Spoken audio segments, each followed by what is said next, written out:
आज की बड़ी खबरें। नमस्कार दोस्तों, आज की बड़ी खबरों के इस खास कार्यक्रम में आपका स्वागत है। सबसे पहले नजर डालते हैं आज की सुर्खियों पर। बीजेपी सांसद प्रताप सिम्हा के भाई पर दर्ज हुई एफआईआर। विक्रम सिम्हा पर 120 पेड़ों की कटाई का आरोप। वन विभाग की अनुमति के बिना काटे गए पेड़। लोकसभा चुनाव से पहले ओपीएस की मांग फिर हुई तेज। ओपीएस के लिए रेल यूनियन ने की भूख हड़ताल की घोषणा। रेलवे कर्मचारी 8 से 11 जनवरी तक करेंगे भूख हड़ताल। राजस्थान में गहलोत की पसंदीदा स्कीम बीजेपी ने बंद की। मुख्यमंत्री भजनलाल ने एक झटके में हजारों युवाओं को बेरोजगार किया। राजस्थान में राजीव गांधी युवा मित्र इंटर्न प्रोग्राम को बंद करेगी बीजेपी सरकार। राम मंदिर के उद्घाटन पर शंकराचार्य स्वामी अविमुक्तेश्वरानंद ने उठाए बीजेपी सरकार पर सवाल। शंकराचार्य ने पूछा, नरेंद्र मोदी ने राम मंदिर के लिए क्या किया है? चुनावी लाभ लेने के लिए जल्दबाजी में उद्घाटन किया जा रहा है। छत्तीसगढ़ में बीजेपी सरकार ने आदिवासी समुदाय पर ढाया कहर। हसदेव के जंगलों में कोयला खनन के लिए काटे जा रहे पेड़। कोयला खनन के लिए अडानी कंपनी को मिला है कॉन्ट्रैक्ट। अब बात करते हैं विस्तार से। सबसे पहले सबसे बड़ी खबर, संसद में जिस बीजेपी सांसद के पास पर प्रदर्शनकारी संसद के अंदर तक घुस गए और वो बीजेपी के सांसद पर कोई गाज नहीं गिरी। लेकिन बीजेपी सांसद केवल अकेले नहीं है, उनके भाई के कारनामे जरा आप देखिए। बीजेपी सांसद प्रताप सिम्हा के भाई विक्रम सिम्हा पर एफआईआर दर्ज हो गई है। 120 पेड़ काटने का, पेड़ों की तस्करी करने का आरोप है। वन विभाग की अनुमति के बिना पेड़ काटे गए। जानिए हमारी इस खास रिपोर्ट में।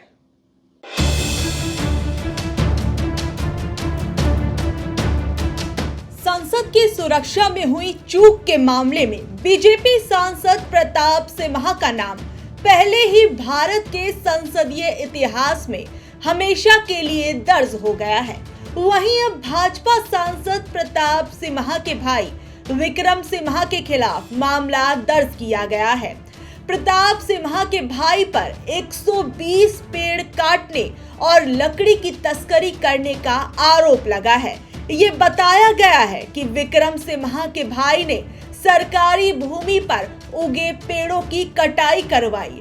आपको बता दें कि इसी महीने की शुरुआत में ही प्रताप सिम्हा ने सुर्खियां बटोरी थी, जब उनके द्वारा उपलब्ध कराए गए पास पर संसद में विजिट करने आए 2 लोगों ने लोकसभा की सुरक्षा को लांघा था, जिसके बाद अब उन्हीं के भाई से जुड़ा ये मामला सामने आया है, जिसमें ये आरोप लगा है कि विक्रम सिम्हा ने बिना राज्य वन विभाग की अनुमति के पेड़ों को काटने और नंदगोंडा नहल्ली गांव में लकड़ियों की तस्करी की। ये मामला तब सामने आया जब तहसीलदार गांव के दौरे पर गए तो उन्हें वन विभाग की अनुमति के बिना ही पेड़ों की कटाई के बारे में पता चला। तो तहसीलदार ने अधिकारियों को सतर्क किया और विक्रम सिम्हा पर एफआईआर दर्ज कराई। प्रताप सिम्हा से जुड़ा संसद की सुरक्षा में हुई चूक का मामला अभी खत्म नहीं हुआ था कि इसी बीच 1 महीने के अंदर ही ये उनसे जुड़ा दूसरा मामला सामने आया है।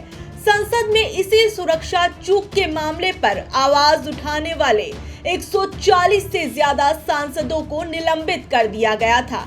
अपने इस निलंबन को लेकर विपक्षी सांसद लगातार केंद्र सरकार को निशाने पर ले रहे हैं। वहीं विपक्षी सांसदों ने स्पीकर ओम बिरला से प्रताप सिम्हा के खिलाफ कार्रवाई की मांग भी की थी, लेकिन उनके खिलाफ कोई सख्त एक्शन नहीं लिया गया, बल्कि विरोध करने वाले विपक्षी सांसदों को ही बाहर का रास्ता दिखा दिया गया। तो अब सवाल उठता है कि क्या संसद की सुरक्षा सेन जैसे बड़े मामले में जिस तरीके से प्रताप सिम्हा पर कोई खास एक्शन नहीं लिया गया, तो क्या बीजेपी सांसद के भाई पर भी एफआईआर करके छोड़ दिया जाएगा? ये अपने आप में एक बड़ा सवाल है। देश में लोकसभा चुनाव से पहले एक बार फिर से ओपीएस की मांग तेज हो गई है। सरकारी कर्मचारी ओपीएस मांगने लगे हैं जब सरकार ने साफ तौर पर कह दिया है देश की संसद में लिखित जवाब में कि उनका ओपीएस को लेकर के कोई विचार नहीं है। ऐसे में रेलवे कर्मचारी उन्होंने भूख हड़ताल की घोषणा कर दी है। 8 जनवरी से लेकर के 11 जनवरी तक रेलवे कर्मचारी भूख हड़ताल करेंगे। क्या कुछ कहा है रेलवे कर्मचारियों की तरफ से, जानिए हमारी इस खास रिपोर्ट में।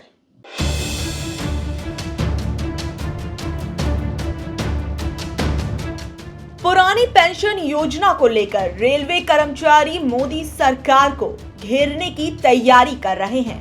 इससे पहले अक्टूबर की शुरुआत में भी लाखों कर्मचारी पुरानी पेंशन और कई अन्य मांगों को लेकर रामलीला मैदान में जमा हुए थे। अब रेल यूनियन पुरानी पेंशन योजना की बहाली के लिए भूख हड़ताल करने जा रहा है।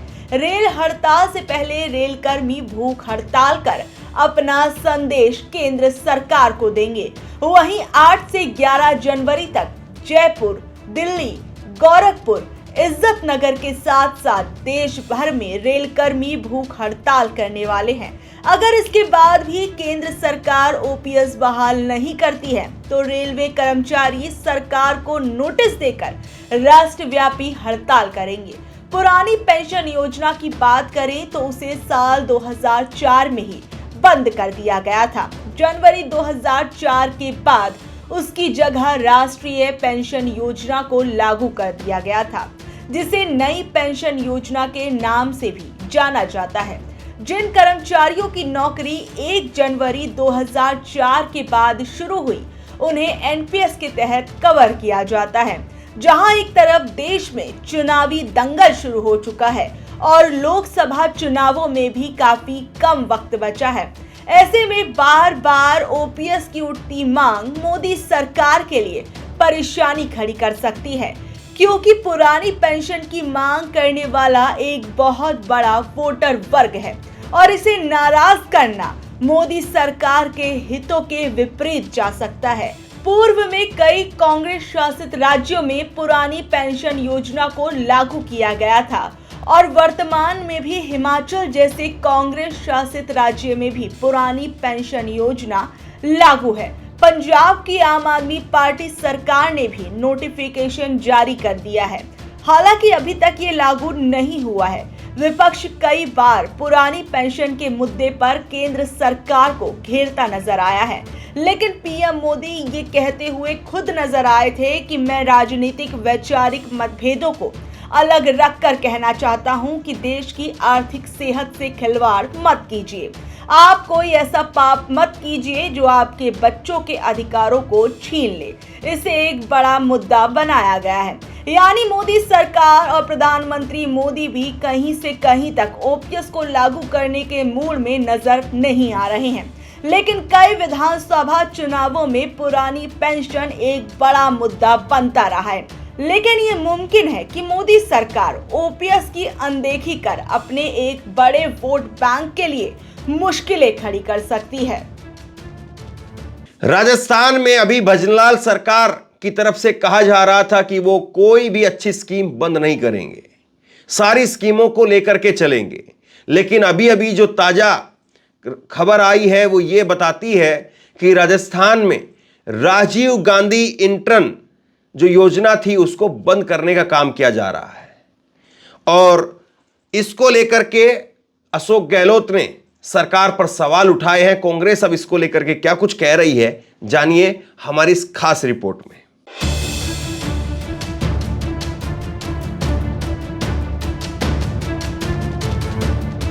राजस्थान बीजेपी सरकार ने राजस्थान के कई हजार युवाओं को एक झटके में बेरोजगार कर दिया है। जहां एक तरफ केंद्र में पहले ही युवा बेरोजगारी की मार झेल रहे थे, ऐसे में राजस्थान की भजन लाल सरकार ने अशोक गहलोत सरकार की राजीव गांधी युवा मित्र योजना को बंद कर दिया है, जिससे हजारों की संख्या में युवा प्रभावित हो सकते हैं। इस योजना में 6 से 2 साल तक के लिए युवा सरकारी योजनाओं को घर घर तक पहुंचाने के लिए काम करते थे। ये युवा सरकार की योजनाओं के बारे में लोगों को जागरूक करते थे। इस काम के लिए युवाओं को 10,000 रुपए तक की धनराशि मिलती थी। एक अच्छे रोजगार में शायद ये धनराशि ज्यादा ना हो, लेकिन बेरोजगार युवाओं के लिए एक इंटर्नशिप प्रोग्राम में ये अच्छी खासी धनराशि थी। लेकिन भजनलाल सरकार ने ये फैसला लिया है कि इस इंटर्नशिप प्रोग्राम को 31 दिसंबर से निलंबित कर दिया जाएगा, जिससे लगभग 10,000 युवा प्रभावित हो सकते हैं। गौर करने वाली बात तो ये है कि सीएम भजनलाल शर्मा ने दिन के समय ही ये बयान दिया था कि बीजेपी सरकार कांग्रेस की सरकार की किसी भी कल्याणकारी योजना को बंद नहीं करेगी, लेकिन रात होते होते भजनलाल सरकार ने इस योजना को बंद करने के लिए आदेश जारी कर दिए। ऐसे फैसले कहीं ना कहीं ये संकेत देते हैं कि भजनलाल सरकार अपने आला कमान के नक्शे कदम पर चलने की कोशिश कर रहे हैं। केंद्र में जिस तरीके से बीजेपी सरकार कांग्रेस की कई योजनाओं को या तो बंद कर देती है या उनके नामों को ही बदल देती है, ठीक उसी रास्ते पर भजनलाल चलते नजर आ रहे हैं। एक तरफ 2 करोड़ रोजगार देने वाली बीजेपी सरकार में पहले से ही रोजगार के लिए युवाओं को दर दर भटकना पड़ता है। ऐसे में जिन युवाओं को जैसे तैसे काम मिलता है, उनसे भी ये छीन लिया जाता है। वहीं सरकार के इस फैसले पर पूर्व मुख्यमंत्री अशोक गहलोत ने भी अपनी प्रतिक्रिया व्यक्त की है। जहां एक तरफ उन्होंने सरकार के फैसले को गलत बताया, तो वहीं दूसरी तरफ ये भी कहा कि नई सरकार को अगर इस योजना के नाम से परेशानी थी तो राजीव गांधी सेवा केंद्रों की भांति नाम बदलकर अटल बिहारी वाजपेयी के नाम पर कर सकती थी।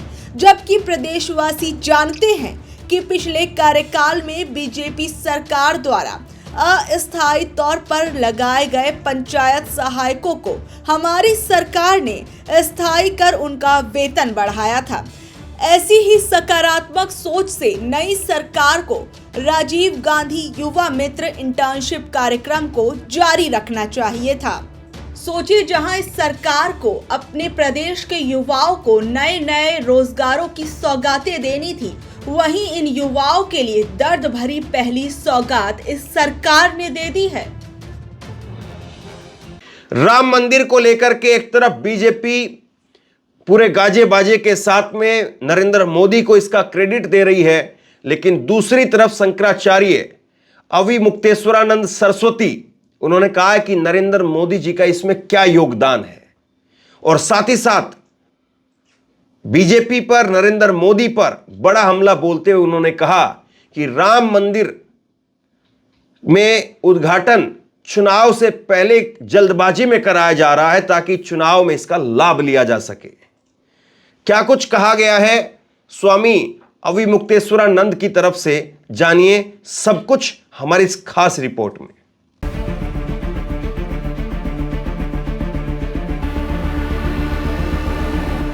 बीजेपी सरकार जो राम मंदिर को बड़ा मुद्दा बनाती आई है, राम मंदिर के पक्ष में फैसला आने के बाद से इसका पूरा श्रेय बीजेपी प्रधानमंत्री नरेंद्र मोदी को देती आई है कि उनके कारण ही जनवरी में भगवान राम की प्राण प्रतिष्ठा हो रही है। लेकिन इन बातों पर स्वामी अविमुक्तेश्वरानंद ने तल्ख प्रतिक्रिया दी है। स्वामी अविमुक्तेश्वरानंद जगत गुरु शंकराचार्य स्वामी स्वरूपानंद सरस्वती के शिष्य हैं। शंकराचार्य ने राम मंदिर पर कई तीखे सवाल मोदी सरकार से पूछे हैं कि आखिर में मोदी जी ने राम मंदिर के लिए किया ही क्या है। उन्होंने पूछा कि राम नवमी से पहले ही राम भगवान की प्राण प्रतिष्ठा क्यों की जा रही है। क्या ये सरकार चुनावी फायदे के लिए जल्दबाजी में राम मंदिर के उद्घाटन में लगी है? उन्होंने कहा कि राम नवमी पर प्राण प्रतिष्ठा होनी चाहिए थी, लेकिन उस समय आचार संहिता लग जाएगी, इसलिए जल्दबाजी में उद्घाटन किया जा रहा है। उन्होंने कहा कि राम मंदिर को जन्मस्थान मानने वालों ने 500 सालों तक संघर्ष किया है। यहाँ तक कि 100 साल पहले बने एक संगठन ने इसे कुछ साल पहले कब्जा कर लिया।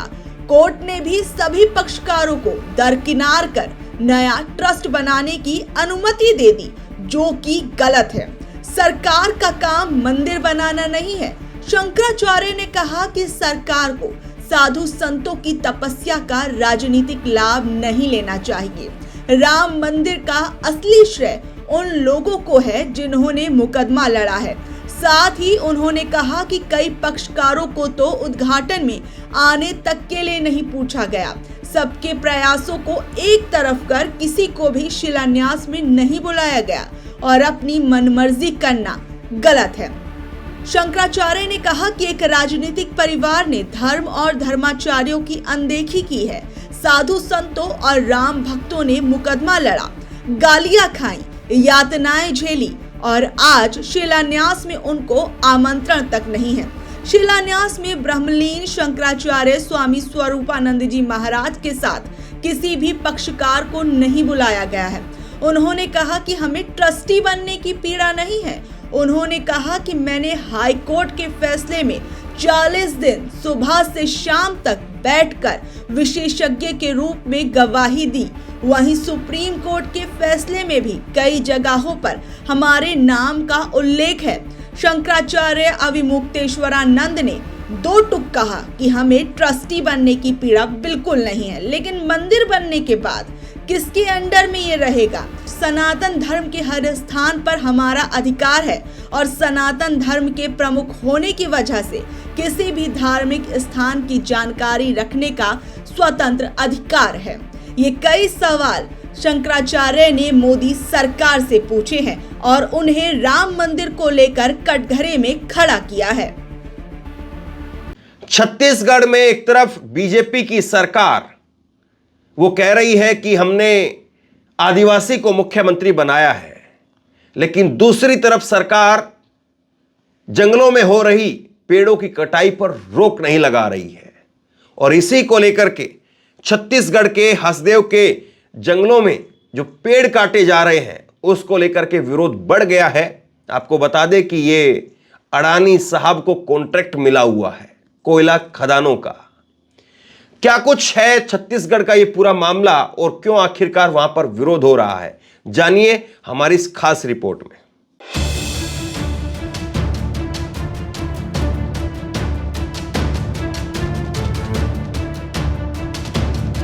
छत्तीसगढ़ में हाल फिलहाल में चुनाव संपन्न हुए हैं। सूबे में बीजेपी की सरकार बहुमत के साथ आई है।